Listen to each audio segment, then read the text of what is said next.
大家好，欢迎来到不明白播客。1989年4月，北京天安门爆发大规模学生示威运动时，王超华是中国社科院研究生，他代表研究生院参加北京高校学生自治联合会，也就是高自联的常委会，成为常委、副主席，组织参与各种活动。89年6月3日下午，他因连日劳累治病住进了医院，没有亲历天安门广场清场过程。六四事件发生后，他是北京市公安局21名通缉学生名单中的第14位。他后来流亡美国，获得加州大学洛杉矶分校东亚系博士学位，现在该校做兼职助理教授。王超华在最近撰写的一篇演讲稿里写道，全球范围内1990年代和2000年代的民主化浪潮已经退去，现有的民主国家也遇到了各种危机，我们还相信中国将在不久的将来走向民主化吗？每年纪念六四还有意义吗？这期播客我们就请他来探讨一下纪念的意义，以及这与我们每个人的生活有什么关系。每期播客结尾的嘉宾推荐都在 Show Notes 节目笔记里，请大家去那里查看。这期节目的最后有王超华朗读的一首刘晓波纪念六四的诗。王超华你好。你好，袁丽。你这学期在教一门关于六四的课程，作为这一事件的亲历者与学生领袖之一，35年之后来教这段历史是什么感受？你为什么要教这门课呢？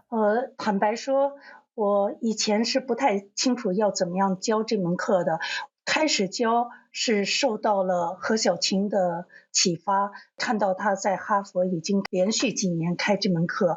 那我想我也可以试着教。我以前教课都是教文学课，这样第一次是22年，我是在教了一门关于中国人面对记忆和创伤的课，其中包括像高尔泰的那个寻找家园，包括季羡林的牛棚。那我因为是教英文的，所以我只能找有英文译本的作品啊。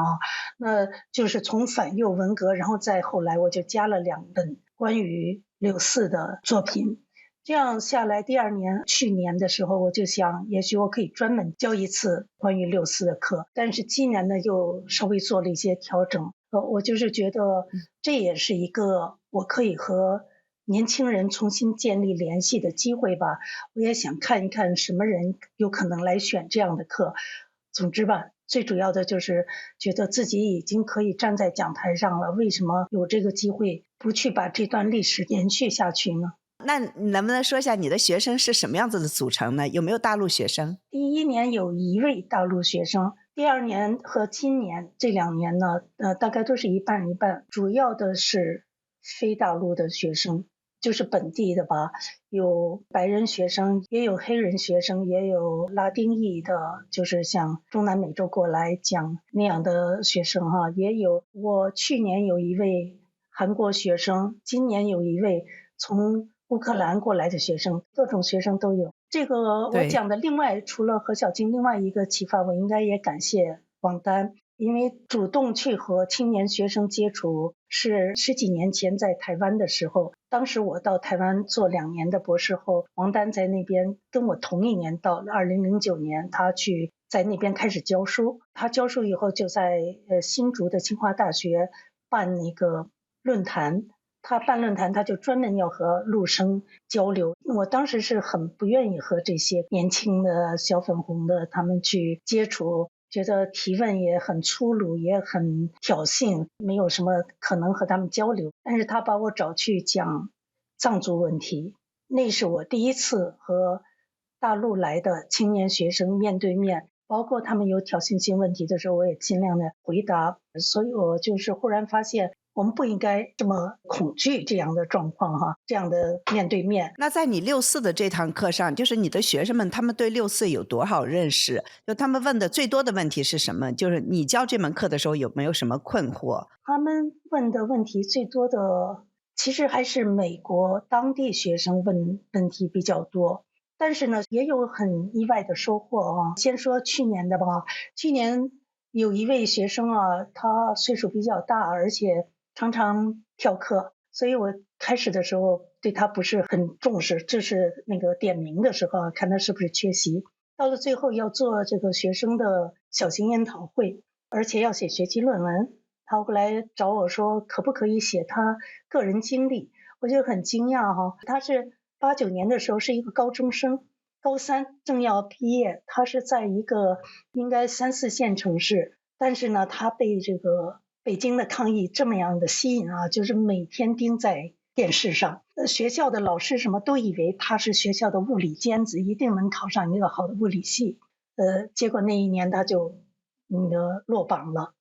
落榜了以后，他父母就觉得他不行了，他再怎么解释呢，也没有让他继续读书，就工作了。他弟弟改过年来就考上了很好的物理系，这样他就是工作，然后离开公职，又成家生子，最后移民到美国来，都到了50多岁了，觉得一定要圆他年轻时候的这个梦，重新再考入了这个 UCLA 的物理系。在物理系里这么大岁数是很少见，但是他已经修完了全部学分。哇，他就想我来听一听这个文科课吧，他就选了这个文科课，本来就想凑学分的啊，而且选的是 pass no pass， 是不是计分的那种的。但是听来听去，他就觉得哎呀，确实是64改变了我的人生啊。结果他们那小组的就是发表的一个高中生的命运，就是非常意外的一个encounter 吧。就你以前教中国文学或者是用中文来教课，那些学生他们对于政治是感兴趣的吗？因为来上你这门课的学生应该说他们是对中国的政治是比较感兴趣的，对吧？这个有没有一点转变呢？这个应该有，但是真正上这关于64这门课的学生啊，大陆学生在前半个学期基本都是不太发言、不太提问的。所以课堂上的提问讨论基本都要靠美国当地学生，这个是和文学课不太一样的。这是一个，另外一个，在经过这么些年的时候，学生的组成和学生的反应也有所不同。比如说我教过当代科幻文学啊，其中我是把这个科幻和乌托邦是放在一起教的。比较早的一次呢，那我是把那个王朔的千万不要把我当人放在里面的，别把我当人，那就有大陆的学生很兴奋的会跑来找我说、我知道了，在讽刺毛，他们是文革以后出生的了，他们就不知道，但是最后他发现的时候会很兴奋的找我来说啊，用中文教这同一门课的时候啊，那我就是用了郝锦芳的那个北京折叠，你可以很清楚的看到啊，每次课会有一个学生上台来讲他们的阅读体会，他就是非常有意的回避，这是和社会学和现实有任何关系。哪怕说我的一些问题指向这方面的话，这个学生都会重复一些话呢，是我在网上简中网上看到的话。所以你就会发现说，如果是在一个对，不是个人意见，全是中文的环境的时候，他们互相之间呢，他们互相忌讳，谁也不知道谁会把谁给报告出去。所以那个，对，我后来就拒绝教这个母语课，觉得很就是让老师也很压抑，你也不知道会给他们带来什么后果。对。教64的课的时候，他们前半程不说话，也是因为他们彼此之间没有这个信任关系。我猜测啊，是有这个问题。另外一个，是我今年的这个课，我调整了一下，这3年讲关于64，第1年是2本文学著作，第2年呢，我就给了他们3本这个节选的社会学的著作，包括赵鼎新的《天安门的力量》啊，但是就发现他们感觉吃力，到了最后呢，开始看电影，然后再看一些文学作品的时候，他们就觉得更容易和自己联系起来，这是我没想到的，因为我放在后面有一本是马健的《北京植物人》。那本书英文也是700-800页啊，他们就说那本书的 it's more relatable， 这是我没有想到的，所以我今年呢，我就想不要那些学术著作了，学生会发现哪些作品他更容易把自己和这个作品讲述的事件啊和人物啊更联系起来。今年我就把社会学这些全都给去掉了，而且你给他这些很严肃的这个更学术的作品的时候呢，他们有更强的感受，就觉得这个事好像离我们很远，这是一个历史，这个事情都过去了10年，我们才出生，就好像是有一些这样的想法。那所以我今年呢就把课程设计成一半讲6·4，另一半讲疫情的风控。那就还没有开始多久，就有一个学生跑来说，哎呀，我就是因为你要讲疫情风控，我才决定留下来的啊。说这个风控真是要把我逼疯了。那我也是觉得对我来说是一个比较好的信息。我可以让学生感觉说更有关系和我讲的内容，因为这个课程的设计本身就是要讲当代中国的文化与社会，这样6·4和白纸的抗议呢，也有了一个呼应的关系。但我觉得你说的这个也有意思，就是说实际上6·4可能是近代中国过去几十年中国政治发生的最大的一个事情，是不是？但是呢，就是因为它不被官方允许提起，它不被大家在公共的这种言论空间讨论，这些学生他们年轻人，他们对6·4是非常有隔阂的，一个他们了解很少，再一个他们也没有太多的关心，所以就说这个其实也是我们今天要讨论的一个事情，关于这个记忆的问题，就是我们来怎么纪念6·4。大家好，我是袁丽。你们刚刚听到的精彩对话背后有几十个小时的精心准备和制作，这需要阅读大量资料，花时间与采访对象沟通，只有这样才能问出好的问题，才可能进行有深度的对话。不明白播客会继续致力于制作高品质的新闻内容，让中国人听到深刻的思考、真实的情感，在这个灰暗不确定的年代，听到彼此心中的一点坚持。请大家继续支持不明白播客，让我们把这个事业长期的进行下去。欢迎听众朋友们到我们本期的内容简介里点击捐赠链接，或者访问我们的网站不明白.net 的捐赠页面。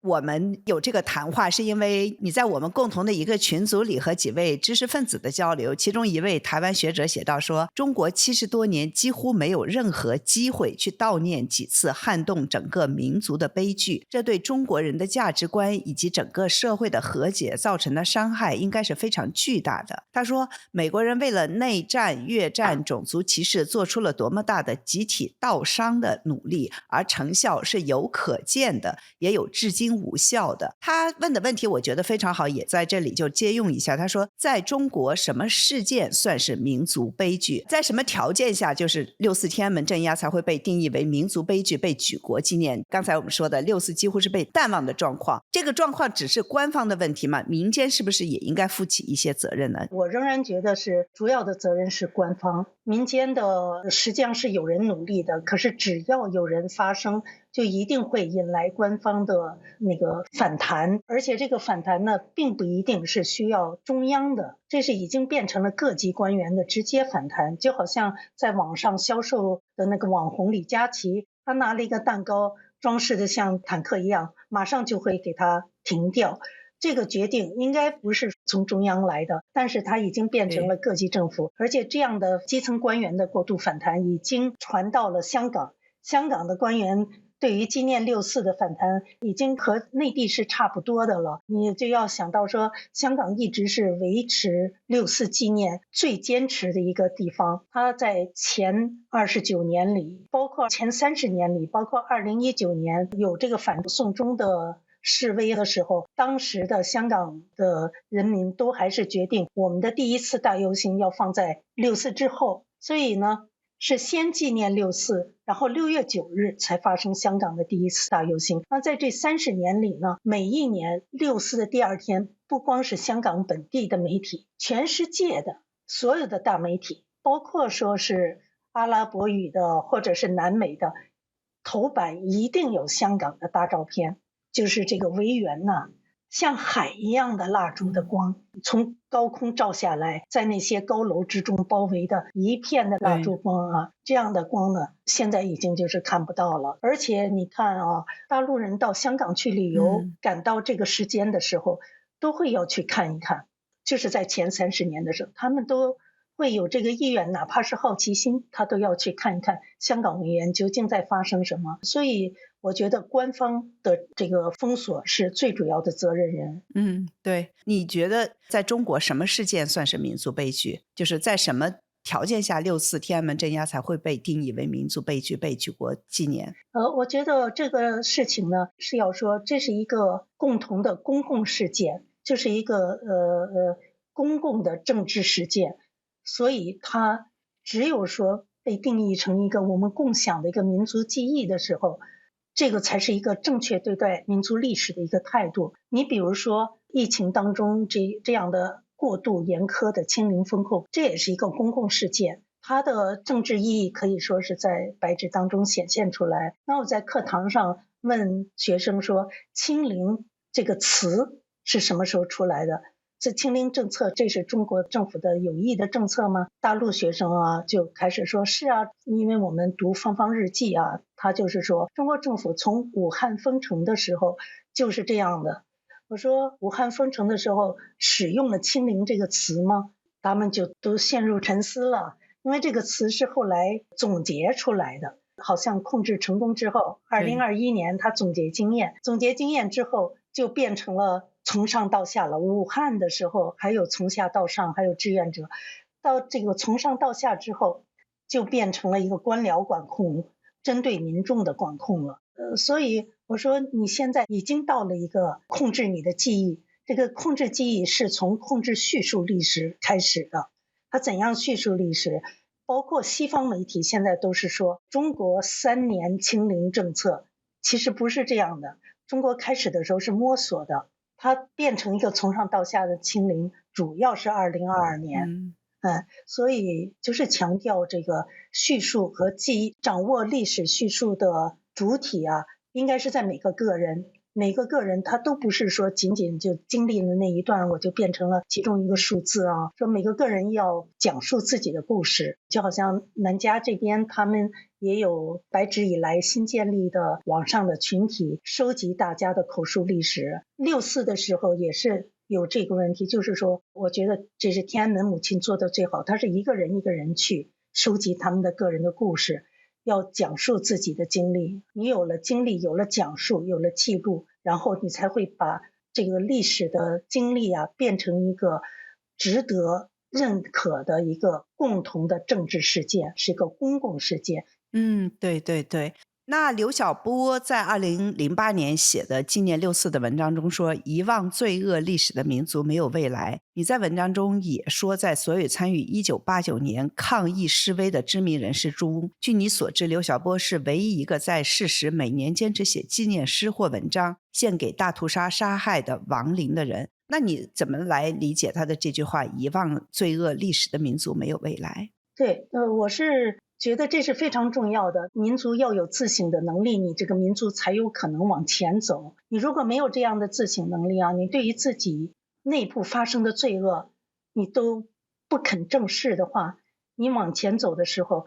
走得越远，你实际上对自己的自欺自瞒是越严重。就好像我们要纪念6·4，包括我们和世界共享我们最值得记住的这个坦克人的形象，一个孤身一人挡在一列坦克之前。为什么？因为这个才是我们民族精神最重要的一个基点，这才能向世界展现我们中国人不是只知道钱，不是只知道说是去抢生意这样的，而且不是只知道犯我中华虽远必出这样的民族主义话语的。我们有这个世界的关怀，你不是习近平也说人类命运共同体吗？那什么样的才是世界的关怀？这是应该有一个追求正直、追求公义这样的一个普遍的精神，你对于这个社会才是有一个根本的一个道德的基点。所以我觉得你自己不能自省自己的罪恶的话，你是不可能真正建立一个积极向上的一个社会的。就好像刚才你引用的我们群组里台湾朋友讲的这一个拿美国社会做对比，包括现在校园学生抗议，也会想起这个70年代初在肯特大学4名大学生被枪杀的这个事情。这样的事情呢，并没有被美国认定为是一个全民族的一个伤痛的记忆，但是仍然是有争议的。他真正能够一点一点认为是伤痛记忆的，他包括说黑人的做奴隶的这个历史，包括越战的历史，对吧？这样的一些是作为伤痛记忆的，这都是属于美国国内有巨大的争议的历史事件。你像911它作为伤痛历史的话，那好像美国国内并没有发生那么巨大撕裂，可是在越战呢，在这个黑人奴隶啊，那就好像马丁路德金在1963年的时候讲话的时候，那个他们做的民调有3/4的人都不赞同他，哪怕他在受刺身亡之后，仍然只有1/3的人认同他。可是现在他的理念，他的立场已经被美国社会大部分接受了，这属于本社会内部造成撕裂的历史，大家可以公开辩论省视，然后呢你认识到其中是有罪恶的，然后才能往一个更好的道义的方向，更公正的方向走。所以我觉得不管是6·4啊还是清零啊，这样的历史呢，应该和南京大屠杀的历史一样来记忆，不光是对外，而且要对内。就好像很多人士都在收集整理这个文革的记忆，包括再往前的反右的那个大饥荒的记忆，这些东西都不应该掩埋过去。对，是，哎，说的太好了。这个话我以前也说过，比如说我们80年代的时候，肯定还记得，就是中国和日本的关系是多么好，是吧？那会儿抗战胜利、二战结束是更近，但是当时呢，好像就是政府或者中共他没有特别强调和日本人要怎么算账。但是现在呢，已经离了这么久，又40年过去了，但是年轻人因为这种的宣传国家的政府的这种叙事、历史叙述的这样子的一些影响，他们对日本的各种战争中的各种恶行真的是如数家珍。但是呢，对文革、对大饥荒、对6·4、对清零这种发生在自己身边的更接近的事情，真的是非常不了解，或者他们也听了也是无感的。我觉得也是一个挺有意思的，可能你能不能说一下为什么会是这样子？如果这样下去的话，会对一个民族历史有什么样子的影响？就刚才刘晓波可能已经解答了，但是我想听一听你在这方面的一些思考。是，我是觉得这个本身对于这个民族的精神就是一种戕害啊，它是鼓励人们只从放任自己的情绪，只看单方面。就拿这个对日的关系来说，在毛泽东领导中华人民共和国建国之初和之前的时候，他并不是这样的。延安有很多日本人的志愿者在支持中共领导的这个当时的这种解放运动啊，而且他使用这些日裔人士的帮助呢，他其实也是帮助了对于日战区的宣传，对于这个日本战败之后的收复有很大的作用，减少了很多抵抗嘛，实际上是。所以这个当时他当然是从那个国际共运的共产主义运动的这个角度去做的，所以他是有各国联合。毛泽东本人也接见了很多日本来的客人嘛，所以他是有一个分别的。你不能说把它变成一个民族式的仇恨，你把它变成一个民族式的永世永代的仇恨之后呢，你再去到日本的时候，就变成了一个纯粹的利益关系了。让他们来中国市场，让小日本挣点钱，就变成这样了。你完全看不到人与人之间其实是有一些基本的道德关联的啊，所有的人类之间都是有这样的关联的。另外一个呢，也是一个说民众和政府之间的关系，社会和政府之间的关系。那有很多的这样的理论都是讲说国家和社会之间应该是什么关系啊？这个法国的一个社会学家Bourdieu，他就是曾经试图提出一个不同的解释，他是说国家和社会之间的公约就好像是它应该是一种建立在某种道德基础上的。并不是说现在经常说你的统治正当性是从哪里来的，很多人就是说它是在于说中共能够为社会和大众提供经济福利，那你如果经济停滞的话，中共统治正当性就会遭遇危机。但是你要是从一个不同角度来看的话，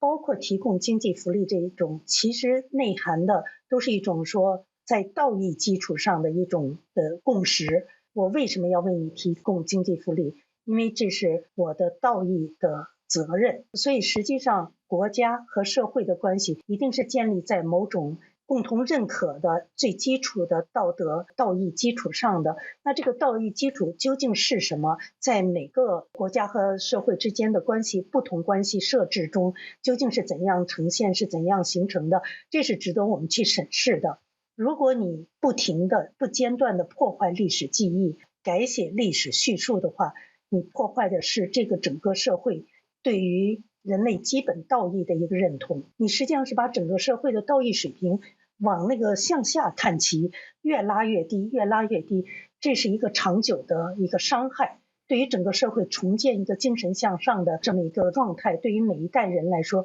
都是一个长远的伤害。那就好像中国人见到美国孩子都说这张脸就是一个从小没有受过欺负的脸。为什么会这样？我觉得大家要探究一下，这和你改写历史和你不肯认错，这都是有关联的。对对，哎，真的有意思。那我问你一下，就是关于6·4吧，你为什么说6·4镇压不仅改变了你们每一位参与者的人生轨迹，也改变了中国的命运，同时对于中共来说也是一个非常富有启示的时刻？我这样说的一个主要的想法就是说，通过6·4镇压呢，邓小平确立了一个是党的领导至高无上的这么一个原则。但是呢，邓小平自己上台呢，是和政治改革相关的，因为他要有政治改革才能推翻毛泽东去世之前对他的最后结论。毛泽东去世之前是把他定义为永不悔改的走资本主义道路的当权派，所以简称就是永不悔改。那样的话他不是永远翻不了身了吗？所以他是支持政治改革的，支持这个实践是真理的最高标准这样的讨论的。可是呢，到了6·4的时候，他一开枪镇压呢，你就可以看到他所有的其他的什么这个4项基本原则呀，坚持马克思主义列宁主义毛泽东思想社会主义道路，那些都是次要的，最重要的就是坚持党的领导。这个诀窍呢是逐渐显现出来的，这个逻辑是通过这个军事镇压来达到的，来建立的。所以后来的所谓稳定压倒一切呢，潜台词就是只要我们中共的领导没有受到威胁，我们就可以适当的放宽这个政策，这会儿放松一下，那个政策那个阶段收紧一下，它都是根据党的领导和他要面对的经济状况来这样衡量。无论如何，党的领导是坚决不能受到挑战，这个是6·4镇压确立的一个逻辑。从江泽民到胡锦涛、习近平，他们都越来越意识到，其实最重要的就是说握住枪杆子，握住这个党的领导嘛，其他的都是次要的，其他的都是可以灵活调整的。所以这个逻辑呢，我觉得是一个根本的改变，哪怕是说在毛泽东时代，在邓小平时代都没有这么明确过，就是通过使用武力，他们意识到，所以你后来就没有人可以挑战。那包括胡锦涛改变香港的承诺，就是2017年也不让直选了，这个其实都不是说习近平时期才改变的，只不过呢，习近平比较没有6·4的负担，前面这些人都有6·4的这个包袱跟随的。江泽民是因为6·4上台，胡锦涛是因为89年3月镇压拉萨的那个反抗，所以被邓小平选中说做江泽民之后的接班人。但是习近平没有这个包袱，他当时还在中层干部的层次上啊，所以呢，他既没有这个包袱，又认识到这个好处，所以他有可能把这个推向更极致。所有的原来的那些顾虑反倒都没有了，这个都是6·4建立的。所以我是说，你要是看中国后来的包括经济发展啊什么这些，其实为什么和80年代不一样，都是因为6·4的时候转变了整个这个方向。实际上是80年代的时候之所以会发生89年的抗议，不是因为说经济改革完全没有成果，而是说经济改革遇到了一些障碍，遇到一些障碍的时候呢，民众就认为，既然80年代的改革开放是和政治改革同步进行的是同步推进的，所以呢，那我们是有这个权利或者有这个理所当然的资格来提出说，我们要改变，既然你的经济正在发生一些问题啊，经济改革有一些成就，我们要来参与制定规则的程序，我们要有权利来参与。你们自己都不清楚的时候，你们没有权利说垄断如何制定新的规则，对不对？由于六四镇压之后呢，经济改革之后，实际上维护党的这个领导绝不动摇啊，就变成了说由这个中共决定制造这个新的规则。任何一个社会啊，任何一个国家经历这个经济起飞阶段呢，一定是社会大震荡的时期，你社会经济关系有很多的改变，那你有了改变的时候，你就要有相应的制定再分配和制定这个资源分配、成果分配，所有制定规则的这个程序的改变。所以你就发现说，像南韩、台湾都因此而导致了民主化。经济起飞导致民主化的一个根本逻辑，就是因为民众在社会动荡之后要求参与重新制定分配的规则。那中共因为6·4的时候已经确立了党是绝对领导，所以呢，在之后的经济起飞的后来的30多年当中，民众就再也没有可能通过抗议去参与制定新规则的这个机会了。所以是经济越起飞，中共权贵和和权贵有关联的家族得到的这个份额越大。我们不是说基层民众的生活条件没有改善，因为它有这个滴水效应啊，所以下层的生活呢也会有一定的改善。但是呢，它这个社会分配的这个差距啊是越来越大，超过了原来南美被说成是最恶劣的那种状况，包括巴西什么样，中国的这个贫富差距是越来越扩大。其中原因就是6·4奠定了这个你不可能参与规则制定的这么一个基础。这个真的，这个其实特别有意思，我觉得很多人没有意识到这一点。我再来问一下，就你作为就是曾经的这个8964的这种学运的领袖之一，就你怎么看就是大多数中国人这种对6·4的淡忘，还有就这种中共的话语体系里面对于这种参与6·4的学生和学运领袖们的各种指责。就比如说有人说，就是包括是自由派的知识分子会说，这个学生当书就应该见好就收，那6·4就不会是这样的结局了。还有人会说，这个流亡在海外的学运领袖们几十年来和中国现实严重脱节，而且毫无建树。你怎么来看这样一些指责或者批评呢？我觉得这个是有一个实践层面和一个比较深层的这样不同的角度去看的问题啊。从实践层面，你要指责说流亡海外的当时参加学运民运的人们是否有建树啊？那当然指的就是说在推进中国民主化的角度上是否有建树。那从这个角度来说呢，我是这个根本就不可能期望过高。这还是在90年代我就想到了这个问题。为什么呢？你如果在海外实践民主的话，或者是只能在民运组织内部实践民主，这个实际上是有很多不可能的事情的，包括像同样是列在通缉名单上的周峰所，他常年运作这个人道中国的援助基金，现在又在做这个中国人权的执行主席。他们的其中一项任务就是帮助国内受牵连的政治犯的家属。像这样的情况，它的本身就不可能完全民主、完全公开了。另外一个呢，你真要是说到社区民主，那社区的人家都是美国公民啊，人家为什么要跟你中国的民主呢？所以实际上是说，民主它是一个基于居民基层这样的一个状态的一种政治制度，它不可能脱离了你本地、本国、本民族的居住区来实现的。你在外面呢，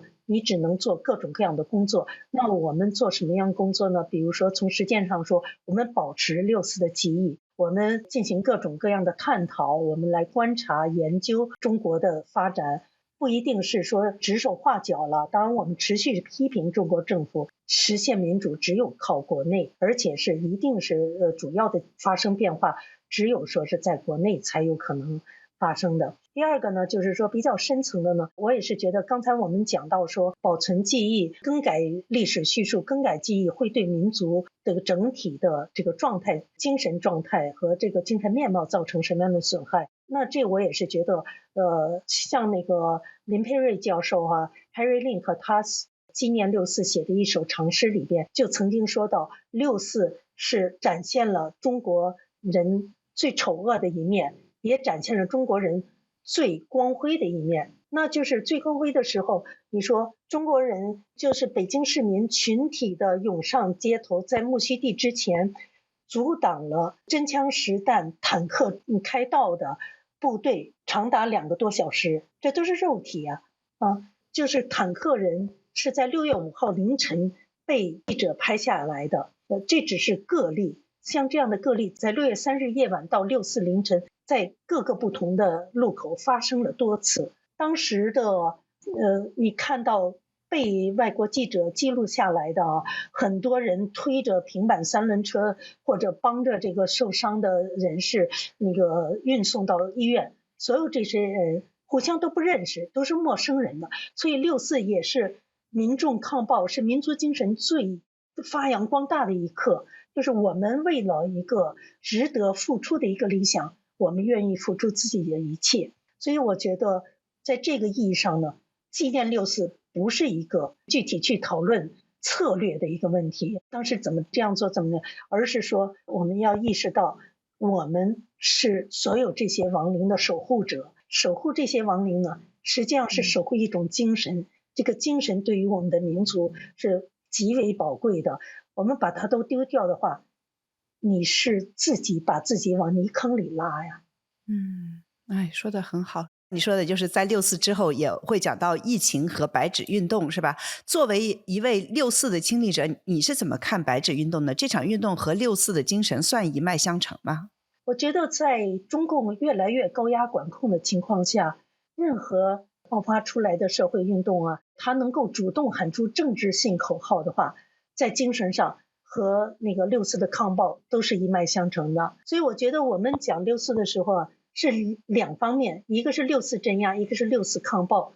从民众抗暴这个角度来说，都是一种直接的一个反应。特别是我觉得白纸运动它主要是发生在都市地区，对不对？这个反映出了说经济发展之后，都市地区特别是青年从业者、职业工作者的不同的一种对待社会、对待生活的一种态度。那在这个时候呢，他们意识到这个态度是和我们的政治地位和我们的政治权利直接相关的，所以他立刻就会喊出一些政治口号，像彭丽发在北京四通桥上挂出的那些横幅标语看上去是一个个人行为，为什么会立刻引起来那么广泛的反响？而且大家就立刻把这些个标语、把这些个口号就化成了自己的内在的需求，也把它喊出来，变成自己的要求。它实际上是反映了大家这样的一个基本的认识由于政治高压，很长时间都是深藏不露，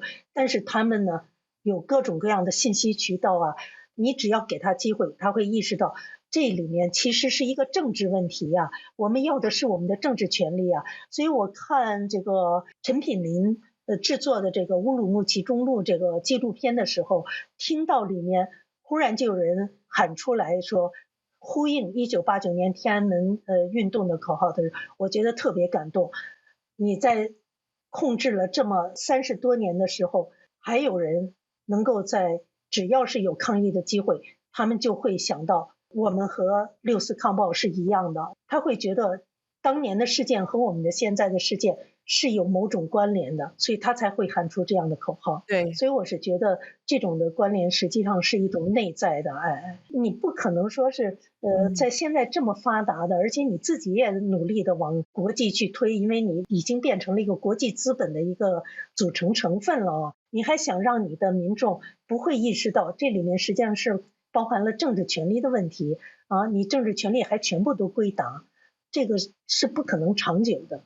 对，就是白纸运动时候一个89时候最常被大家说的89时候的一个口号就是 This is my duty， 这是我的职责，很多年轻人都用了这句口号，然后那个小的很短的一个视频也被很多人都在播放，还有那个图片。你和这个参与白纸运动的年轻人有联系吗？你们在谈话的时候一般的聚焦点是什么呢？是有联系啊，因为我对他们很好奇了。当时我是在英国伦敦，就去参与了在这个大使馆前面的抗议活动啊。然后他们实际上是对我有好奇心的，然后很快就请我去讲8964的做这样的讲座啊。而且呢，实际上是他们自己先有人讲这个白纸，然后用白纸他就联系到了89，所以我就开始在那举手发言。我说这个89的参与者在这里呢，那我先是在网上看到他们有这个活动，我就报名去参加，参加了我就在里面发言了，他们就很好奇，他们就请我也讲一次。这样的话呢，就和他们都联系上了啊。和他们最开始的话题，如果是讲到我呢，还是会主要是在讲1989年。我对他们比较好奇的呢，后来啊，主要是就是女权运动，其中一个原因是在大使馆门口抗议的时候，这个有男生有女生就开始喊起来说问候习近平的母亲，我就跑过去说，请大家不要喊侮辱女性的口号。他们是很不以为然的，这是22年的年底，然后还有女生直接说我也喊，我也是女性啊。但是后来这就变成了一个争论的焦点，所以好像一下我也参与到他们关于女权的讨论当中了。这样的话我就参与了他们若干活动吧。那回到南加来的时候，也是和这边的年轻人也很快建立联系，也是参加他们的活动，然后才知道他们其实就是南加的和英国的和世界各地的，他们都是有联系的。我在英国认识的主要活跃的一个女生和南加这个女生，他们还是朋友，他们经常的还会通电话这样的。我也是很惊讶啊，说现在真是网络联系了，跟我们那会儿要靠骑自行车已经很不同了。我为什么觉得这个和女生在一起这个讨论这些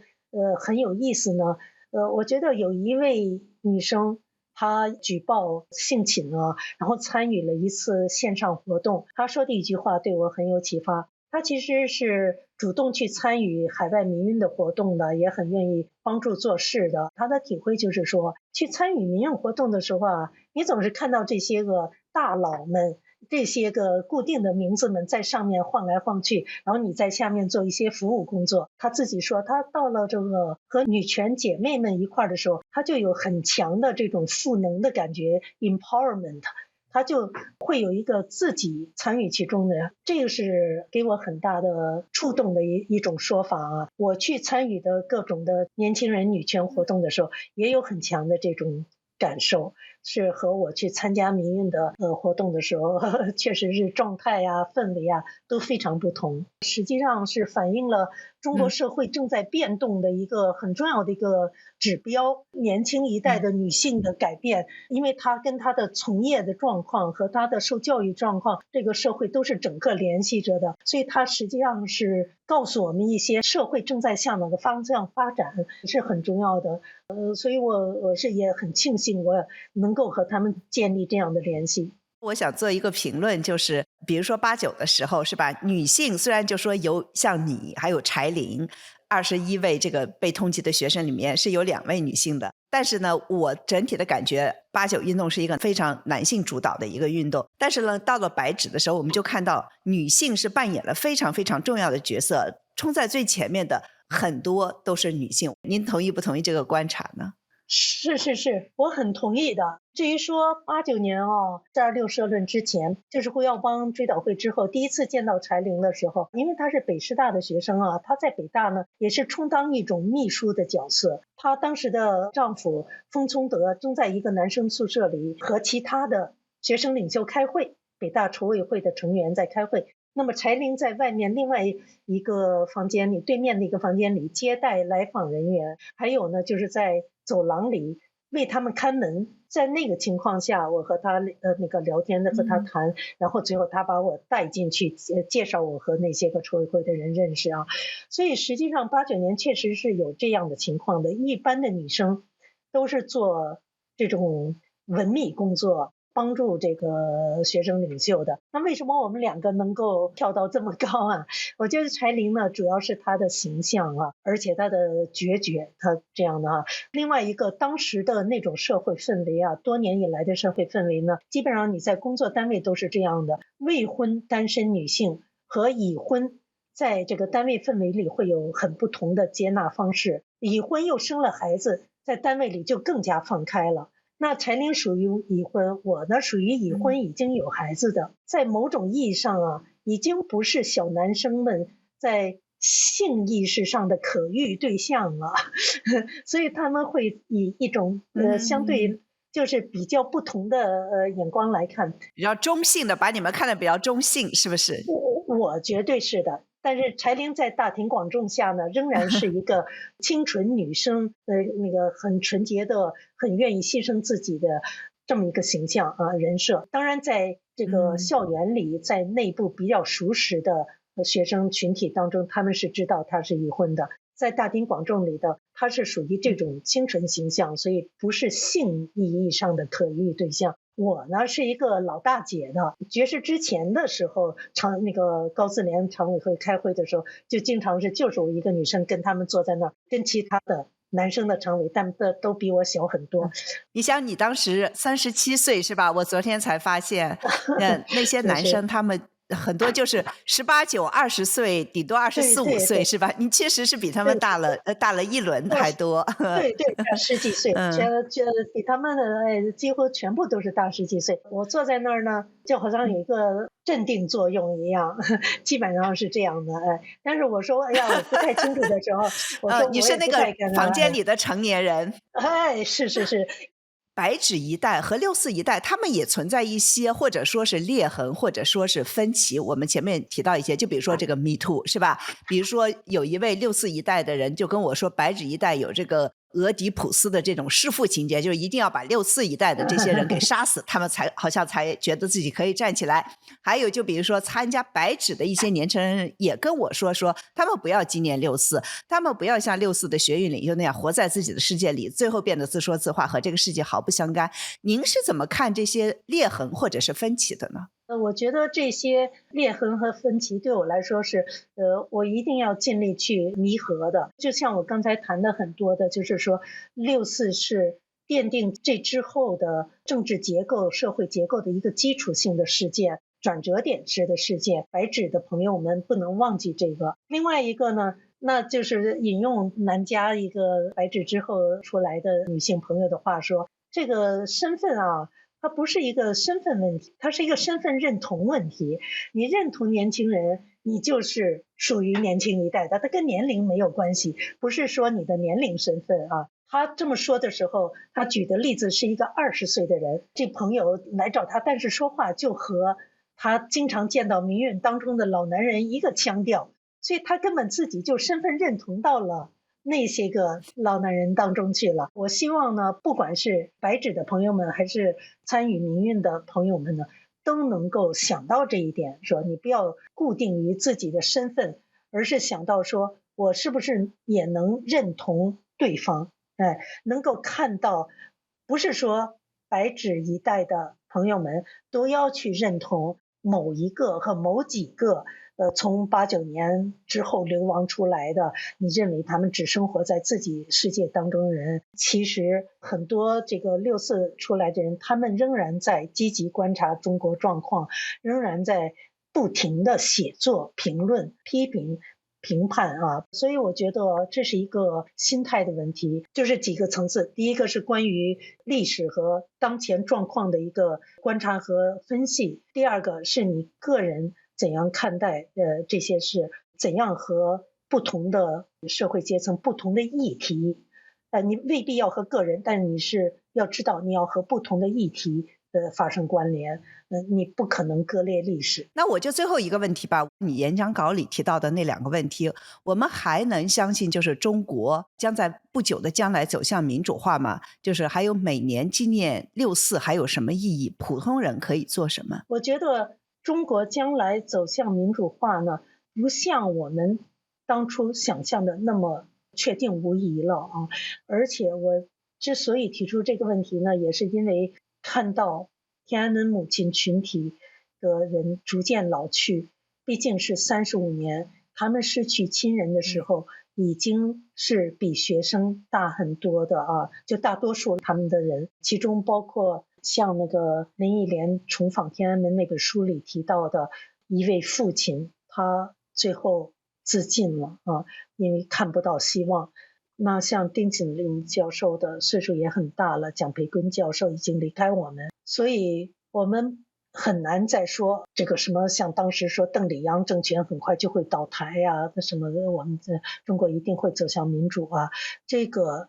心态，这种观望啊，观察方式和当时冷战结束是有关系的，都是以为冷战既然结束了，那包括大学者像福山那样的，都会以为说全世界都会走向这个美式民主啊，西式这个民主这样的一个方向了。但是实际上呢，一波一波民主化浪潮，基本上在2011年阿拉伯之春之后就受到了挫折，停顿了，相对停顿。但是呢，你可以看到，哪怕现在很多集权政府，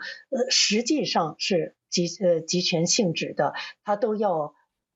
走这个民主程序的表演，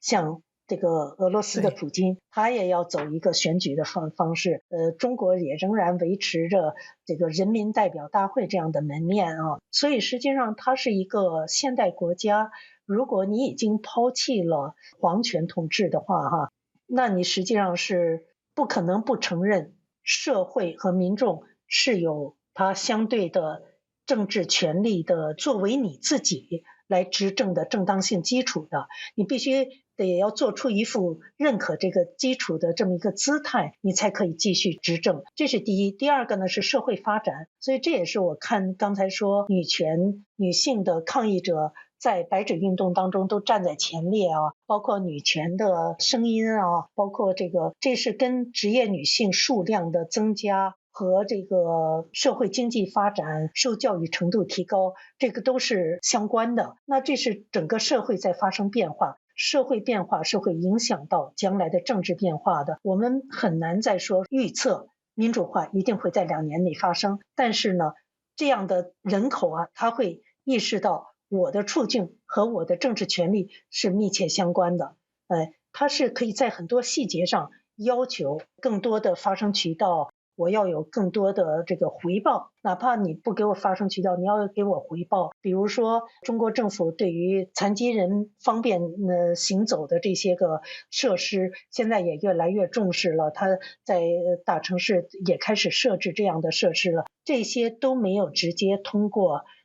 政治渠道来推进和实现。我们要每一位嘉宾推荐3部书或者是影视作品，你有什么推荐？我就是刚才讲到这个关于89啊，我是觉得林忆莲的这个重访天安门这本书很好，它其实不光是很重要的，它包括了天安门母亲的这一部分，而且呢，它还会讲到说爱国主义有一章专门是讲学生，这一位学生呢，他到香港的时候也是非常受刺激，非常兴奋的去参加香港的这个抗议活动，但是回到国内的时候就开始变得现实，要算计，所以你可以看到人是怎么被环境给改变成所谓钱理群老师讲的精致的利己主义者，这样特别是年轻人怎样变成这样的时候，你就可以看到主要的责任是在哪里啊？实际上年轻人都是希望有更多的刺激和接触更多新鲜事物的啊，所以这本书我是觉得很好的。电影呢，我其实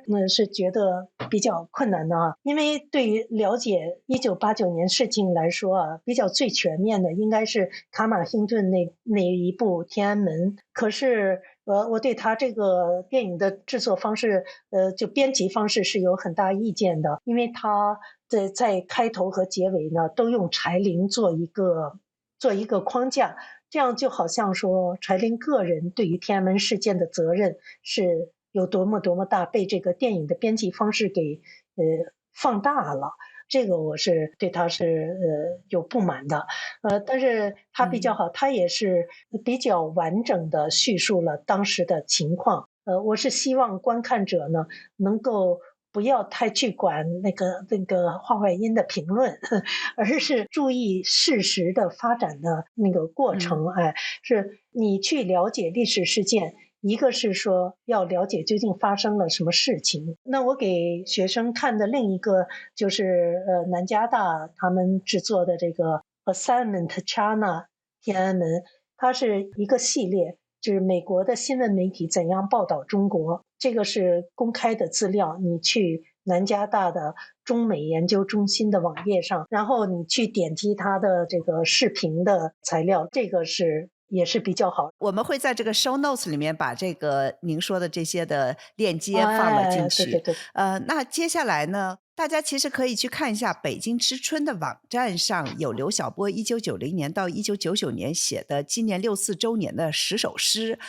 我们下面请王超华给我们朗读其中的一首好吗？您能先说一下您要读哪一首？我想读这个刘晓波写于1999年的6·40周年祭这一首，它的题目是站在时间的诅咒中，站在时间的诅咒中，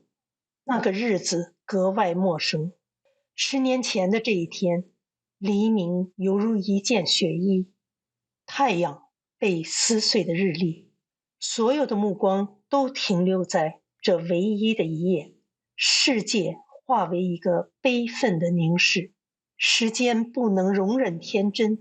死者们抗争着，呐喊着，直到泥土的喉咙嘶哑。攥住监视中的铁条，这一刻我必须放声大哭。我多么害怕下一刻已经欲哭无泪。记住一个人无辜的死，必须在眼睛正中冷静地插进一把刺刀，用失明的代价换取脑浆的血量。那种敲骨吸髓的记忆，只有以拒绝的方式才能完美的表达。10年后的这一天，5星红旗就是黎明。训练有素的士兵以最标准最庄严的姿势护卫着那个弥天大谎，在晨光中迎风飘扬。人们踮起脚，伸长脖，好奇中有惊诧和虔诚。一个年轻的母亲举起怀中孩子的小手，向遮住天空的谎言致敬。另一个白发母亲吻着遗像中的儿子，她掰开儿子的每个手指，仔细清洗指甲中的血污。她找不到一捧泥土，让儿子在地下得到宁静。她只能把儿子挂在墙上。这位走遍无名墓的母亲，为了揭穿1个世纪的谎言，从被勒紧的喉咙中抠出那些窒息了的名字，让自己的自由和尊严作为对遗忘的控诉，被警察跟踪和窃听。这个世界上最大的广场已经被翻修一新，犹如山沟里出来的刘邦做了汉高祖之后，用母亲与神龙私通来演绎家族的荣耀。多么古老的轮回！从长陵到纪念堂，刽子手都被庄严安葬。在豪华的地下宫殿里，隔着几千年的历史，昏君和暴君之间一边讨论刺刀的智慧，一边接受陪葬者的跪拜。再过几个月，这里将举行盛大的庆典，纪念堂中保存完好的尸体和做着皇帝梦的刽子手将共同检阅走过天安门的杀人工具，如同秦始皇在坟墓中检阅不朽的兵马俑。此刻，那个阴魂回味着生前的辉煌，那些坐吃山空的后代将在阴魂的保佑下，用白骨铸成的权杖祈祷新世纪更美好。在鲜花和坦克之中，在敬礼和刺刀之中，在鸽子和导弹之中，在整齐的步伐和麻木的表情之中，旧世纪的结束只有血腥的黑暗，新世纪的开始没有一丝生命之光。拒绝进食，停止手淫，从废墟上捡起一本书，惊叹尸体的谦卑，在文字的内脏里做着黑红的梦，靠近铁门的监视孔，与吸血鬼交谈，不必再那么小心翼翼。突然的胃痉挛给我临终前的勇气，呕出一个时间的诅咒。50年的辉煌，只有共产党，没有新中国。1999年6月4日凌晨，于大连市劳动教养院。谢谢。谢谢王超华，也谢谢大家收听，我们下期再见。